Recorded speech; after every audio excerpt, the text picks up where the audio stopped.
Today, I'm going to be bringing you, or I am bringing you, not I am going to, because I'm here right now, bringing you one of my, I think it's probably one of my favorite conversations. I have lots of favorite conversations. This one's going to really challenge a few people. Obviously, it's one of mine.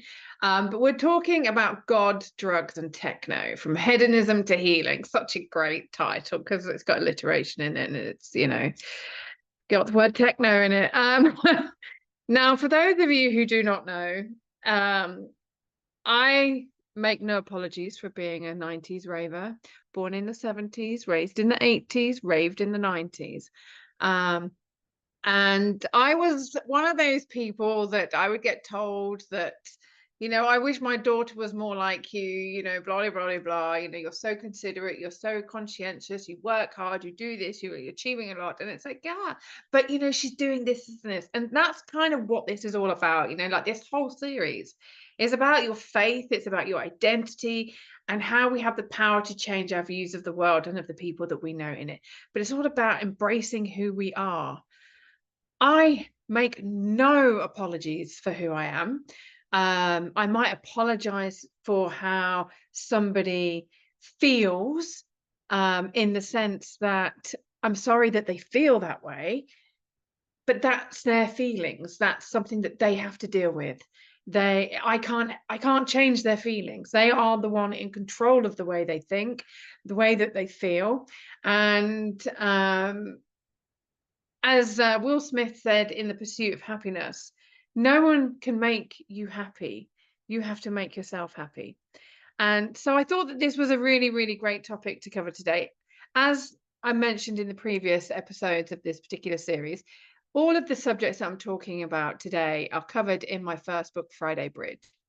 And one of the reasons why I wrote Friday Bridge is because I knew I was going to be really successful. And I was like, you know what, I'm going to own who I am, because I don't want all of those snidey, backstabbing people that I have met throughout my life go, well, I know Donna, she used to go raving, blah, blah, blah. I call it, like Eminem says, I'm cleaning out my closet. I know who I am and I know what I bring to the table. And I want you to do and feel the same. So without further ado, here on the 7th of August, we are going to go forward. So I want to clarify first what we mean. I like to obviously give context.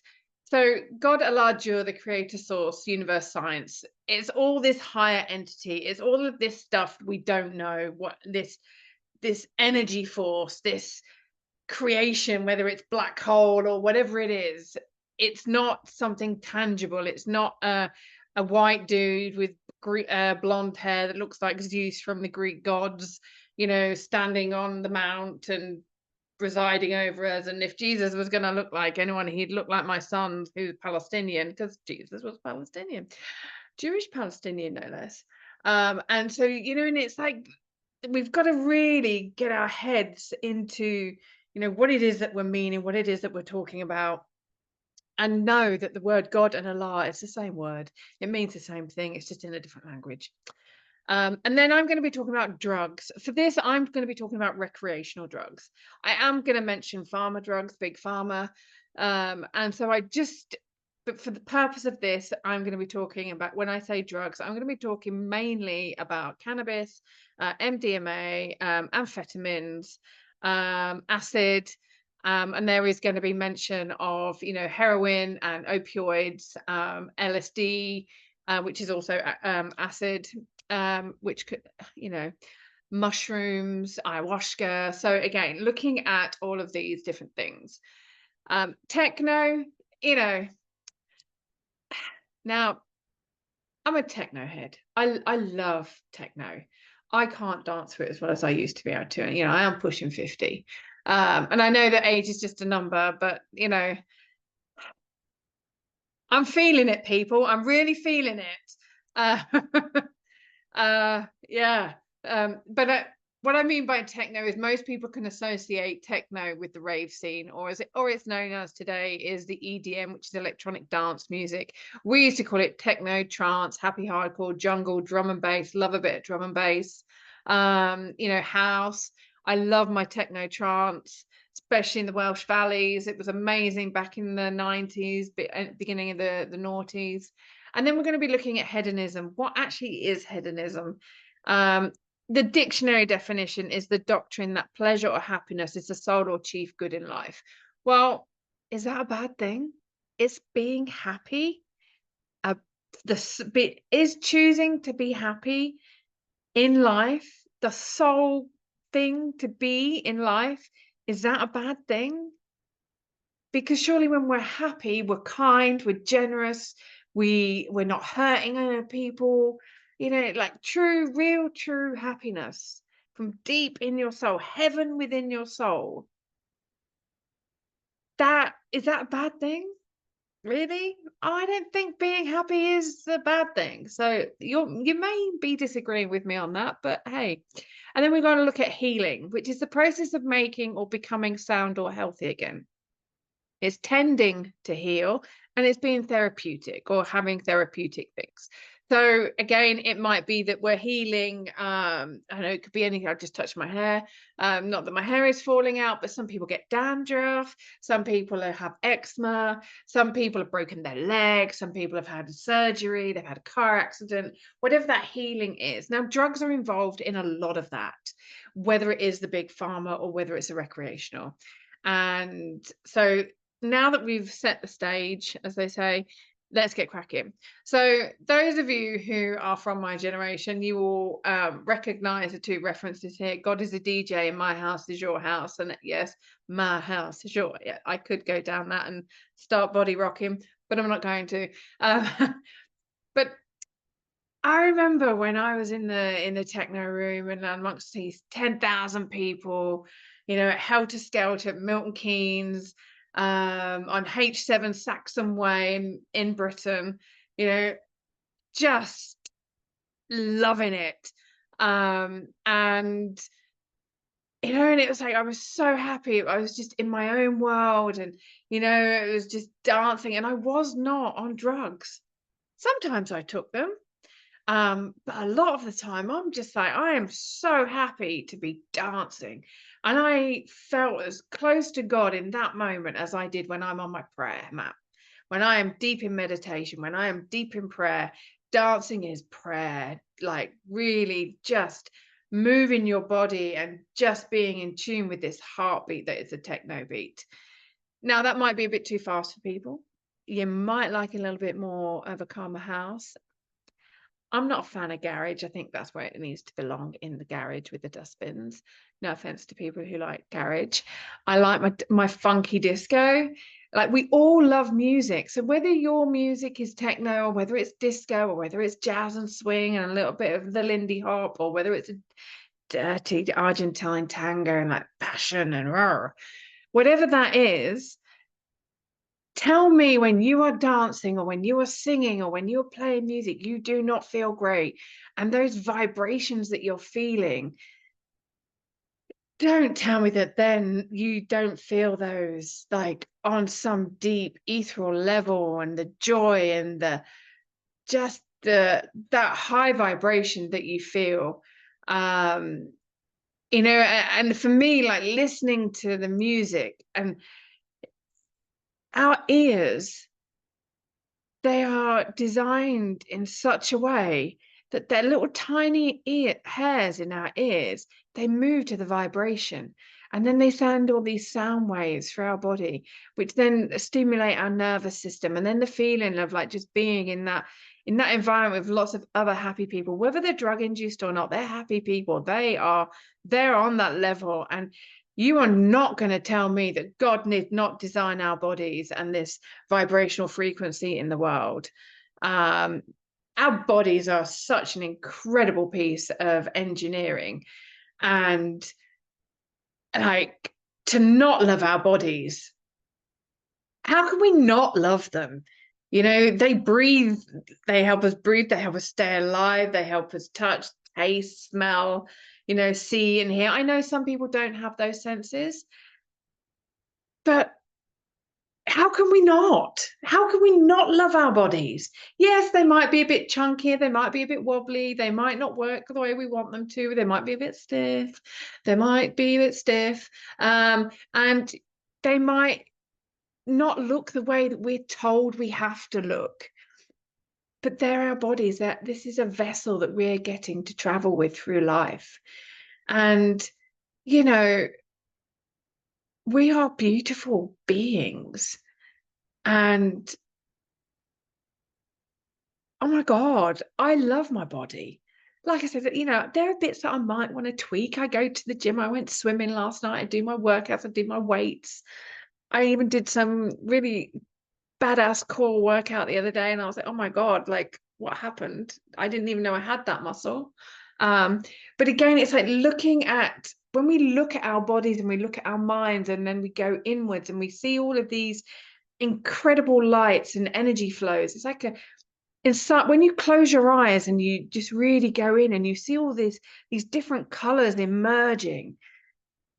It's such a beautiful thing. Any of you that have done any kind of meditation, whether you've done any light healing, um, you know, you don't need acid for that. It does help.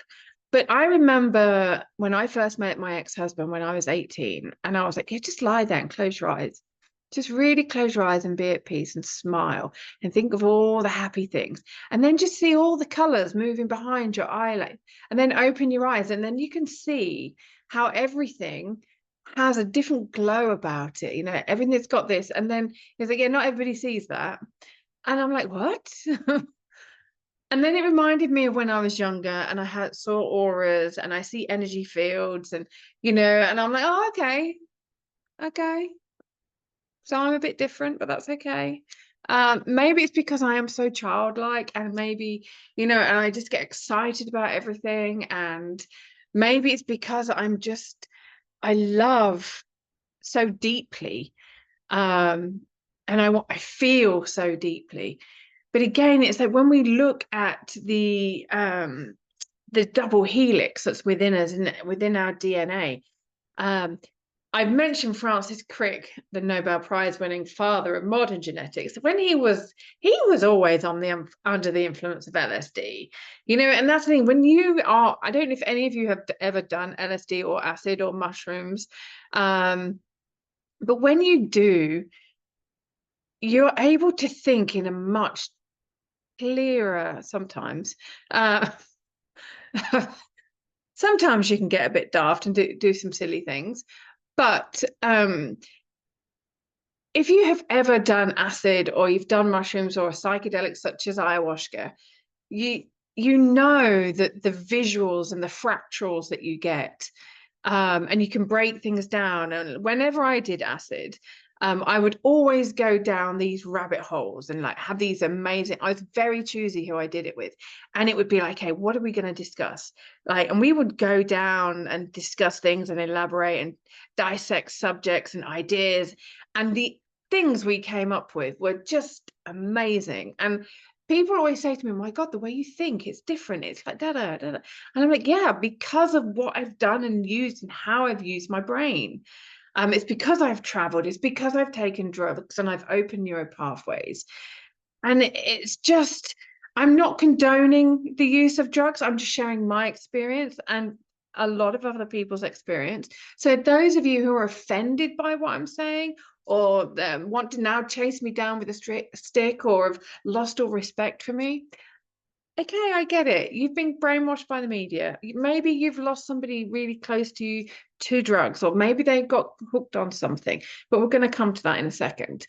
So all I'm saying is this love that you have for yourself and this desire to learn and explore your mind and go deep into what the universe has to offer. Drugs can help you get there.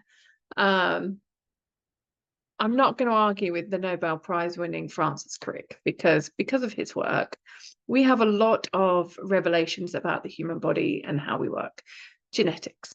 So there we go. And, you know, like I said, prayer, meditation, the heartbeat of life. And one of the other things I love about EDM techno is when you are listening to techno, It doesn't matter where in the world I've been. And as you know, I've been to 44 different countries around the world, lived and worked. Every single country I've been to, there has been a version of techno. And because there's no words, because it is a beat, a rhythm, a fat, dirty bass line, and a riff, um, everybody gets it. It's a universal music. And it brings people together. It's like food.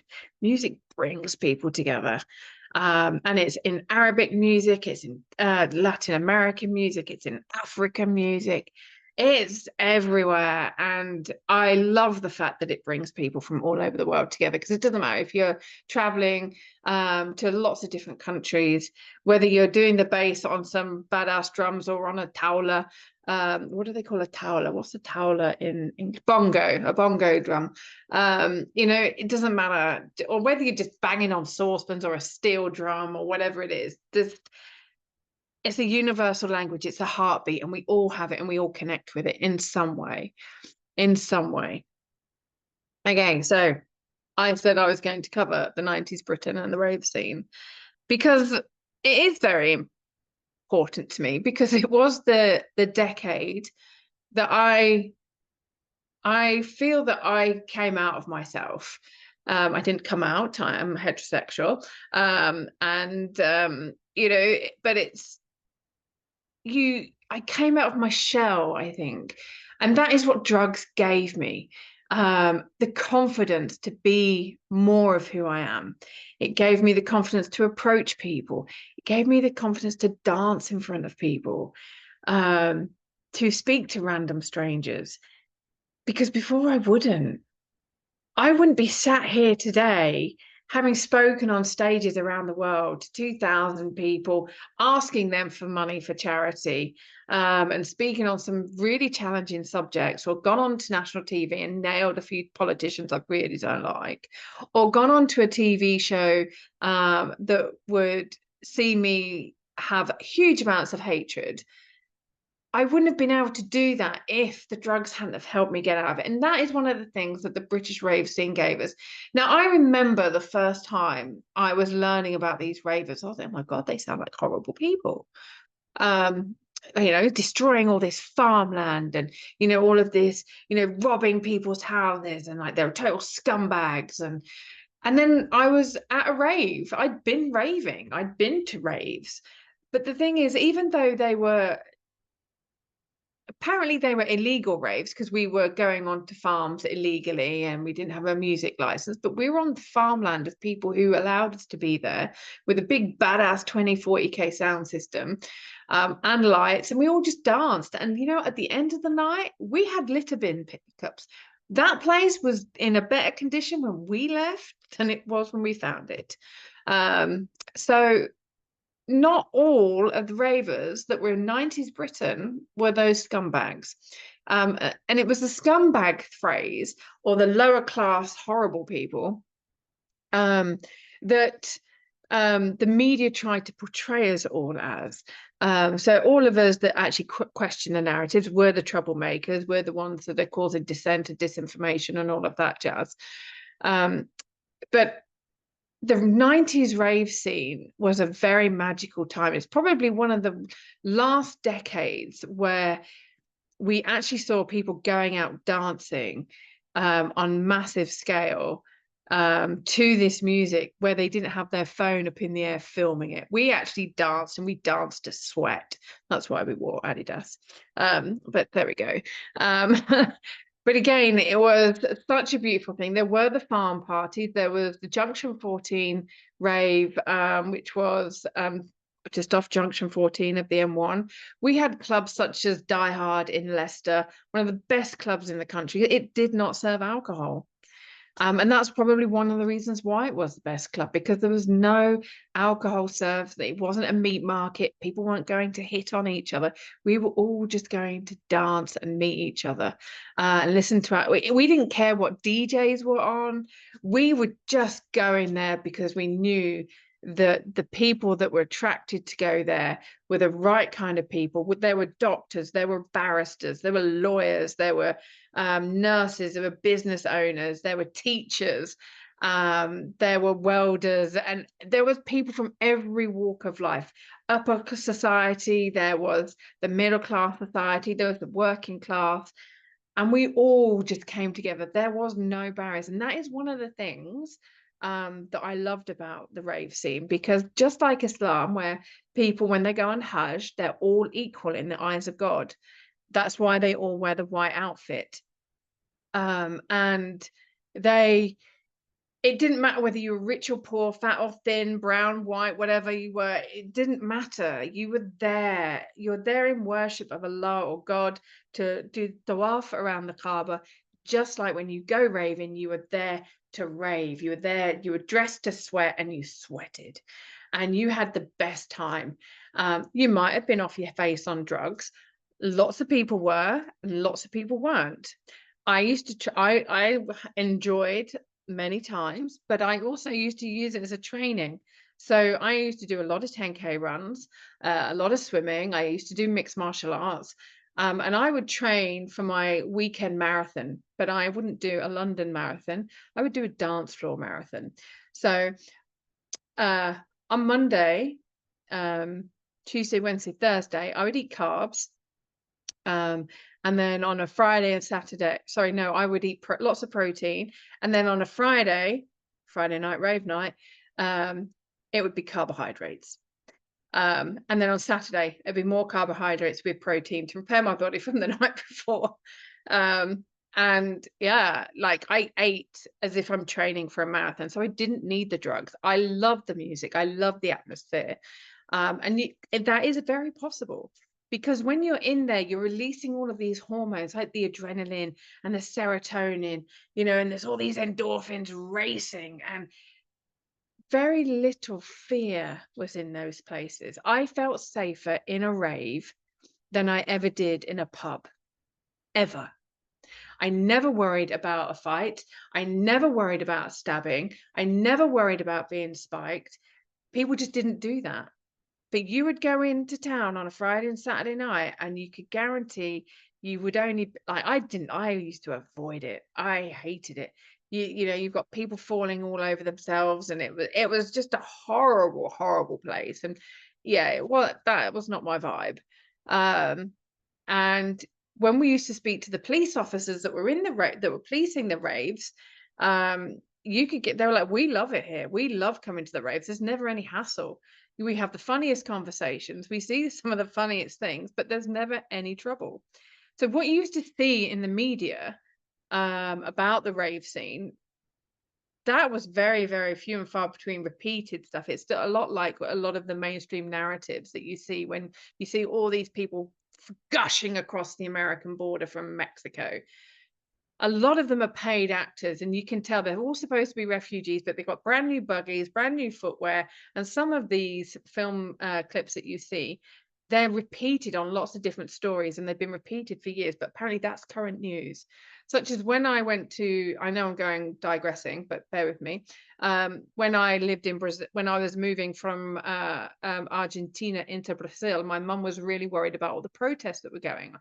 And I was like, what do you mean there's no protests going on, Mum? I don't know what you mean. So she sent me a clip of all the protests, like, this is what's going on. And I said, Mum, that happened like 3 years ago. That was like, they were protesting an election. So that's got nothing to do with what's going on in COVID. So again, make sure that what you're learning about and you're understanding the subjects. I lived the rave scene. I loved it. Friday, Saturday night. And if it was bank holiday Monday, it was a bank holiday bender. That meant we went out Friday night and we came in on Monday evening. It was amazing.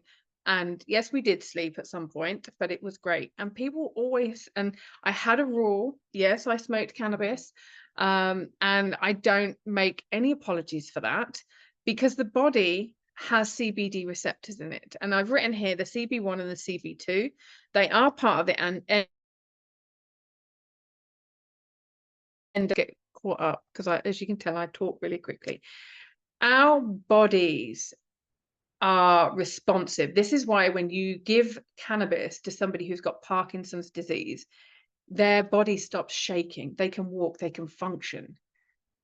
And what we've had is that mass media has demonized drugs to such a point that the people who can benefit from the drugs to help them heal or to perform and function in life, we have been told that they're so bad that these people cannot get access to them. And the reason for that is because Big Pharma cannot make money from you growing weed in your back garden. And so they have to criminalize it. They have to make you into a criminal for you to deal with your migraines, deal with your Parkinson's, deal with your cataracts, deal with your glaucoma, deal with your brain injuries or your nervous system issues, or if you've got pain. They cannot, if you are self-medicating, they cannot make money from it. And this is why it's always very, very useful to question everything. Always. Like it says in the Quran, question your forefathers, never follow your forefathers blindly, and always question. MDMA has been proven to be useful in many cancer cases. And I know somebody who cured himself from cancer, a very dear friend of mine. He used MDMA and he got it quite a bit. He started taking MDMA and he's been cancer free for the last 30 years. He's stronger now than he's ever been. Again, cannabis therapy, LSD. LSD has been used in lots of lots of psychotherapy trials. And we all know, most of us know about ayahuasca these days. And if we don't, then it's a drug from South America. And no, it doesn't speak to me. Nowadays, I don't smoke cannabis unless I'm walking behind somebody and I get all of the crap that they smoke these days. I would not smoke cannabis these days. Oh my God, it's terrible. Because it's not natural. It's force grown, it's fed lots of chemicals, it's force dried, and that is what's making people sick. That is what's making people cough. That's what's giving people all of these other issues, because it's not the cannabis that's the problem, it's the drugs that they're putting on the cannabis, just like it's the drugs and the chemicals and all the other crap, the pesticides and the herbicides they're putting on our foods, which are poisoning us from the inside out. You need to obviously do your own research. Never take my word for anything, but I am a word nerd and I do go down the rabbit holes. Now, in Britain in the 90s, as well as in the States, you know, Detroit Techno, you know, Rob G, love a bit of Rob G and Lenny D. Oh my God, such lovely people as well. We were called the lost generation, but were we really, or were we just seeking something bigger than our parents could imagine, or they had been like at Woodstock in the 60s and the 70s, a peace, love and unity. You know, we didn't invent the rave scene. We did not invent these big, huge parties where dance music and people got together. You know, it's been a time where people always come together to congregate, to celebrate, to play this music that brings us all together.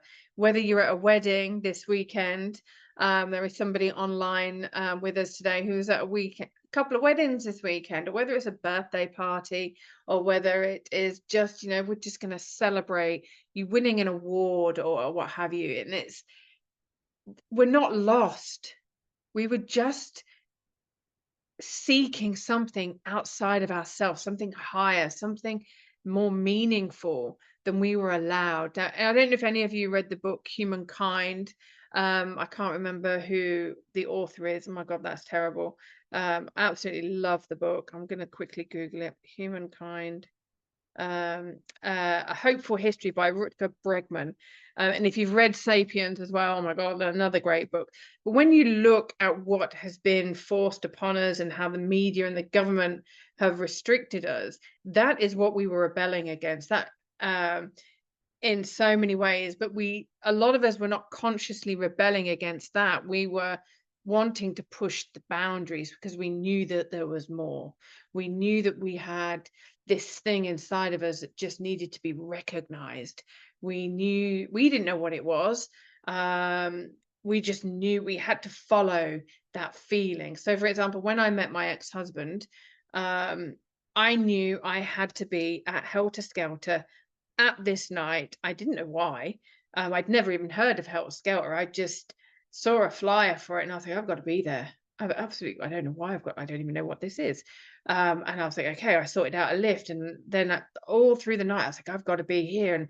And then the moment I met him, that feeling of I've got to be just vanished. And here I am all these years later with two incredible children, um, who blow my mind.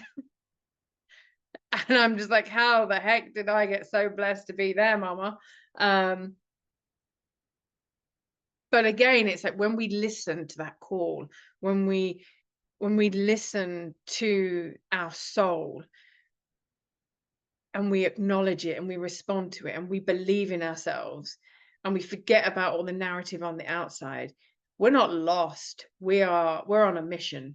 We're on the techno mission. I used to call it the techno mission. And yeah, and it's that sense of being together. Now, I've mentioned here Adidas, Pac-Man, Pioneer, and Mitsubishi. These were really big brands that earn a lot of money from the rave scene.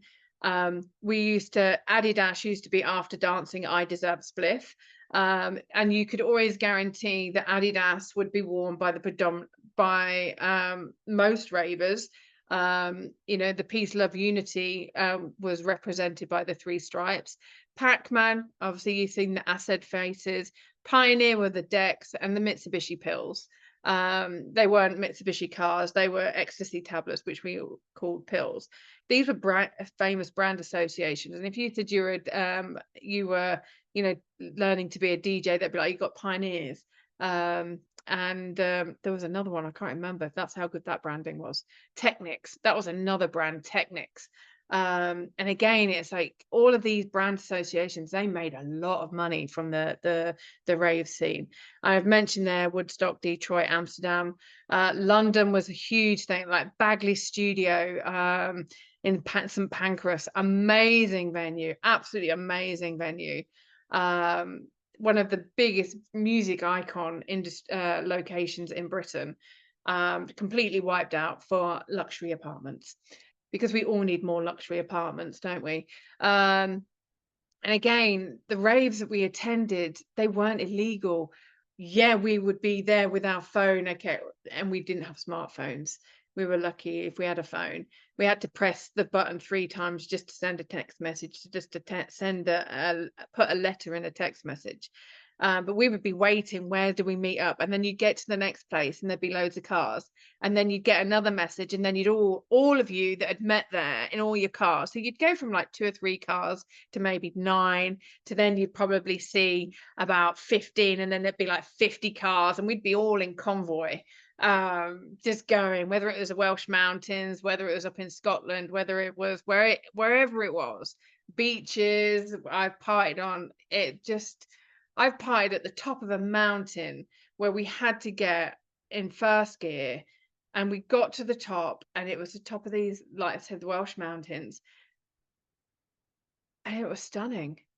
We were raving at the top of the mountains by a lake in the clouds. I was dancing in the clouds. And the only other time I've danced in the clouds was when I was in Lebanon on my way to Baalbek. But yeah, we loved it. We loved it. Like I said, the mainstream press got it all wrong, because they had to demonize us, because they were, and they're still doing it, they are playing out to a government agenda. But one of the things that we have to understand is that the mainstream media is owned either by 90% Zionist organizations, but the BBC is owned by the British taxpayers. And they are not reporting on the things that we need. And it used to be an information network, but now it's a disinformation network. And I'm probably never going to get any work on the BBC after this, but never mind. I used to be an expert guest for them regularly. But that's okay. But one of the reasons why I say they spread a lot of disinformation is because of this young lady here, Leah, who was the same age as me. Unfortunately, she passed away just after her 18th birthday, because she took 1 ecstasy tablet. And then in 90 minutes, she drank 7 liters of water. She was at home. She wasn't even at a rave party, but it got associated with the rave party. But what really shocked the British public at this point was that Leah was from the middle classes. She was from a good family, and never any trouble. So why was a good girl from a middle class family at home taking drugs, so it had to be the ecstasy, rather than the fact that she had taken or she had drank 7 liters of water. I can't even drink that much, even after I've been running or I've been in the sauna for 45 minutes. I don't drink that much. But again, because she had taken MDMA, they think that it might have altered her body's response systems. But when you consider how many people were taking MDMA every weekend across the world, we cannot blame one thing for everything. We cannot blame one thing for that. It's like, for example, when we have to go through these airport security checks, just because one person had an explosive in his shoe with lots of nails in it, we all have to take our shoes off. Um, I've even and I get that we need to make sure that we're all okay, but we take it too far. We take the actions of one person and use it to penalize everybody. And so instead of making everybody more aware, more conscious, more stronger, and more capable, we dumb down everybody. We oppress everybody. Well, this happened, so now you're all to blame. Now you've all got to be put into this box. No, not the case. And it's about understanding why people take the drugs. Now, I know a lot of doctors, and they can prescribe to each other. By law, they can do that. It's not ethical, but they can by law. And a lot of these doctors are so exhausted. They are under pressure to perform. They are under pressure to deliver hours in surgery. They are working 18 hours back to back. They have no life. They have no sleep, no proper food. The NHS is killing a lot of the doctors and nurses and workers that are within it because the working conditions are so bad. It's probably one of the biggest ironies that the NHS is actually doing more harm to the people that work there than it's actually solving. They do an incredible job. I'm not saying they don't. But when these doctors are so exhausted, they are taking drugs to stay awake. They are taking drugs to calm tremors in their bodies because they're old and they know that they cannot lose their job. And so they're taking certain drugs that will actually stop it. Again, they're either smoking weed because they need to stop the shakes, or they're taking uppers because they're exhausted. Some people take drugs to numb a pain. Some people are taking drugs because they just want to kill themselves. They want their life over. But we have to understand why they're doing it. Have they grown up in a domestic violent household? Have they been raped or brutalized in some other way? Have they lost everything and don't know another way, and they just need to shut off the noise? I remember when my ex-husband had his AVM brain tumor, one of the consultants, he goes, "Do you smoke?" And we were like, "No, we don't smoke cigarettes." He goes, "No, I didn't ask you if you smoke cigarettes." And we were like, "Ah, yeah." He goes, "Good, keep doing it." Because the thing is, smoking cannabis or ingesting cannabis actually silences all the white noise in your head, and it absolutely worked for him.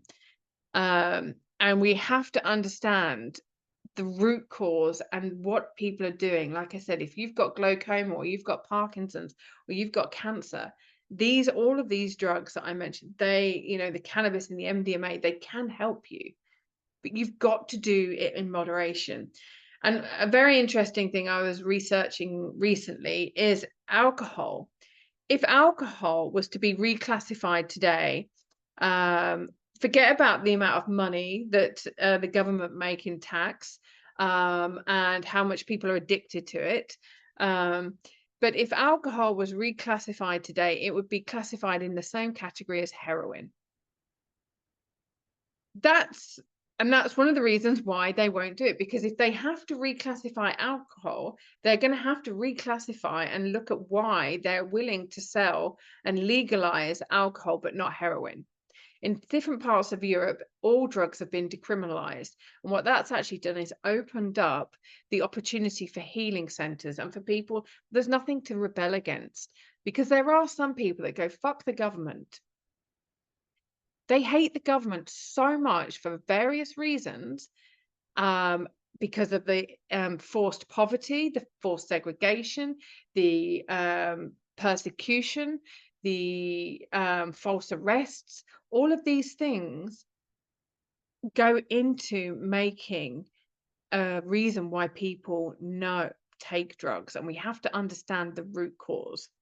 And again, knowing the differences between the drugs, and the different classifications, and whether you are somebody who has used drugs for healing. But again, when I say know the difference, it's like with cannabis, you have an indica and you have a sativa. Now, those of us who are suffering from pain, period, cramps, or you've got like you've been in a car accident and you're in a lot of pain, you can actually, if you take indica, it's a natural pain relief. It actually relaxes your muscles. It's also really good for constipation. Probably a bit too much information, but if you're a bit constipated and you're done with your apricots and your prunes, some indica might be a good idea. Relaxes your muscles. Your sativa plant is really good for your cerebral. It's a really cerebral high. It's very giggly. It's very light. It's very good for people that have got brain injuries. It's really great for people who are creative, like musicians and writers. And again, it's just that extra high. It helps you think differently. And this is the thing, as I mentioned, that when I used to smoke and make brownies and canna butter and cannabis oil to drizzle on salads, or I used to really finely chop it up and put it in spaghetti bolognese and things like that. It was natural. It wasn't it wasn't full of chemicals. It wasn't forced. And what we're seeing now is they've tried to legalize certain drugs, and because the people that are making them are not taking them, we've actually causing more problems. Because when back in the day, when we used to buy our pills or our speed or what have you, we used to buy it from people who were making it. Um, I remember at a club, I was speaking to a really lovely guy, and he was telling me that he was a pharmacist. I was like, "Oh, really? What company? AstraZeneca? Or what's the other one? Pfizer?" And he was like, "No, Dawn, I'm not that kind of chemist." I was like, "Really?" I guess for someone so intelligent, you can be a bit dense. And I know that is true. But because I hadn't connected it. Um, connect the dots, obviously needed to take some more. But again, it's about understanding why there was less problems previously. Yes, some people cut amphetamines with glucose, or they cut it with God knows what. But the majority of people that were making it and selling it, they were doing it because they were taking it, and they weren't going to put something into it that they weren't gonna take. It's not like going out and buying your Cheerios or your other breakfast cereals that have got rat poison in. I mean, I wouldn't give cereal to my kids. Oh my God, seriously? Um, oof. And like, if plastic cheese, these cheese squares, that's not proper cheese. That's just like that's just nasty. Why would you even eat that? But again, you've got to know what your drugs are. Because what you're even even what do they call them? Calcium chips. Like if you see this baby formula, it has these nasties in it. Um, just do your research on what you're putting in your body and what you're putting in your children. Sugar is more addictive than cocaine, but we wouldn't be going out and putting cocaine in our coffee like we used to put in a Coca-Cola. Well, they used to put in Coca-Cola years ago. So again, know what your drugs are. And again, when ladies, those of us who have been pregnant, some of us have had opioids. I've had pethidine. And oh my God, I understood why people take heroin. I lost 17 hours, but I tell you what, before I lost those 17 hours and the bits I remember, that was a wild ride. I've never done anything like it in my life. And I was given it by the doctors. Pictures were moving, like things were morphing. I had a better acid trip on pethidine than I'd ever had on acid. So again, it's making sure that you understand. And if you're taking too much, as MC Ricochet from Die Hard back in the 90s, he would say, and too much of anything makes you an addict. And then he'd go dielectric. He was the MC to go with a DJ called Jay Prescott from the cream of Manchester. And I know that some of you who are watching this and will be seeing this will probably know who I'm talking about. though most of you probably wouldn't have heard any of these people. But again, if you are having too much of anything, whether it is sugar, whether it is pasta, whether it is meat, whether it is shopping or sex or exercise, too much of anything makes you an addict. But again, when you are taking certain drugs, it does open up your neuro pathways. This is why we get to think differently. This is why we look at the world so vastly different. This is why the Francis actually was able to look at the double helix of the DNA structure. It gives you a very different point of view of the world. I've already covered understanding the root cause of the pain. Don't blame the drugs or the person, because again, it's the root cause. It could be a situation that they're in. And I do know that in Britain and around the world, we have things such as county lines and drug cartels, which are very dangerous organizations. They are pushing drugs. They are grooming individuals. I'm not saying that there is not a dark side of drugs. But we also know that there's a very dark side to big pharma and the government, but we still pay our taxes and we still queue up at the doctors and the pharmacists to be medicated. And so again, if we're going to say one thing, we've got to look at the logic in what we're saying, and we've got to look at how that actually plays out with the other things in our life. This is why I love helping people when we're writing to get present to who you are. When you're writing something down in your book, and you're writing what you believe or what you value, or you're writing something that's logical, make sure when you're writing it, if I write this about this particular thing, what does that say about this other belief that I have? Because if I truly say that I'm all for freedom, but I don't think this person should say what they think or wear what they think or live how they think, then I don't believe in freedom.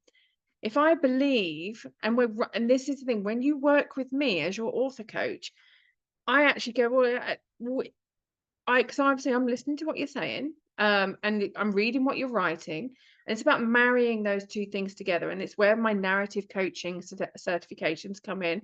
It's where my, like the social anthropology that I've done, and my cultural communication, and the critical review, and all of these things that I've studied over the years. When I bring it all together in your author coaching and the narrative coaching that I help you with, we're aligning your values and your morals and your beliefs in your writing. Because when you sit on stage, or you go and get interviewed, or you do something like this, and someone goes, well, in your book you said, but here you are saying that, and now you've got a choice.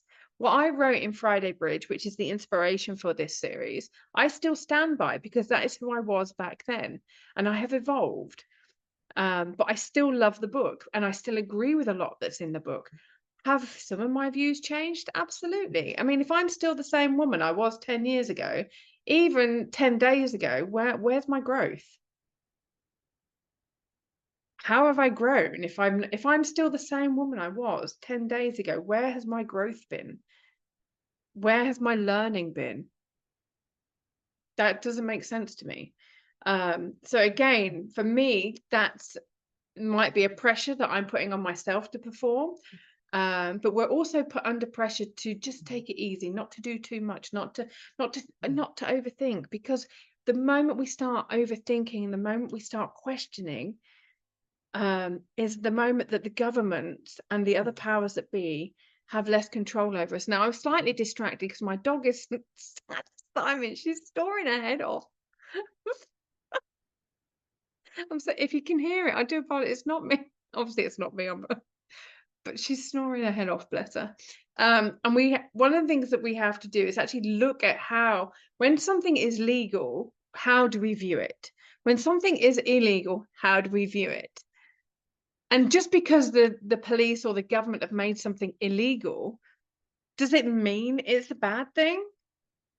Because smart people don't follow stupid laws. Smart people resist them. Smart people push back against them and go, actually, no, this is not on.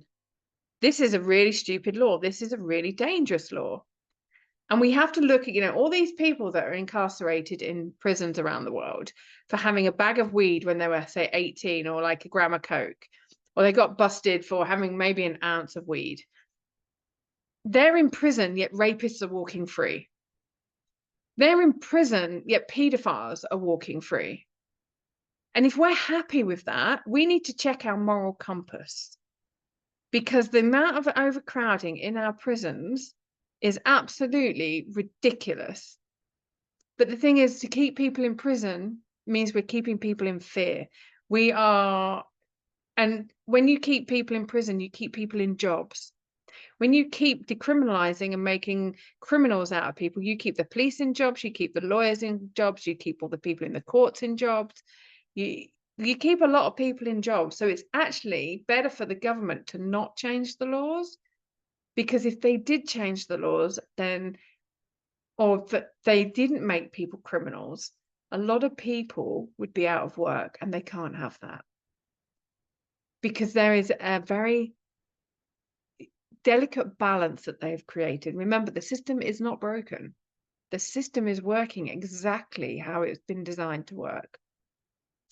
And then we have to look, as I said, at what are our priorities. I know I've gone on today. Like I said, I love this subject. I hope you've enjoyed it as much as I have. Don't believe a word I've said. Again, this is my view, and this is the 7th of August, 2025.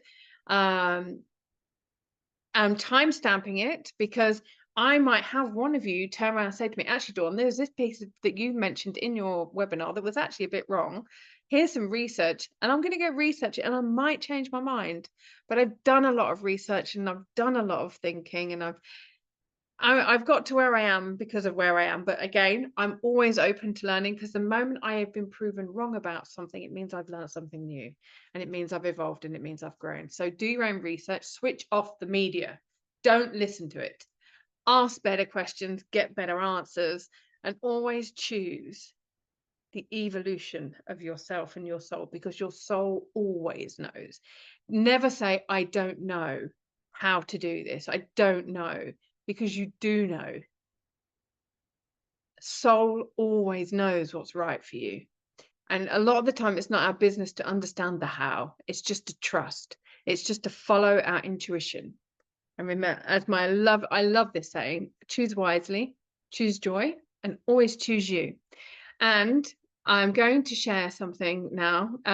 It's one of my fabulous, I've got to stop sharing this. How do I do that now? Hang on. I'm going to share something today because my fabulous client, Amanda Dedham, who's a very good friend as well, she's become a very good friend. Today, I mean, it says coming soon, but I think it should be updated by now. No, it should be saying pre-order on that button just there.